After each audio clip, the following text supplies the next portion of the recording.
Hello दोस्तों, आज हम बात करेंगे टोरेक्स सिरप के बारे में, जो कि टर्की कंपनी बनाती है। यह एक खांसी का बहुत ही अच्छा दवा है।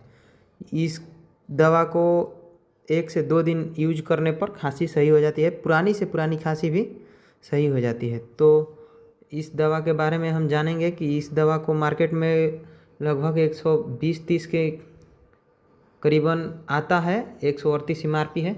और यह दवा जिसको सूखी खांसी, जिसको ड्राई कफ बोलते हैं, या फिर किसी को बलगम वलगम आता है, उस खांसी में भी इसको दिया जा सकता है। ये बहुत ही अच्छी कारगर दवा है।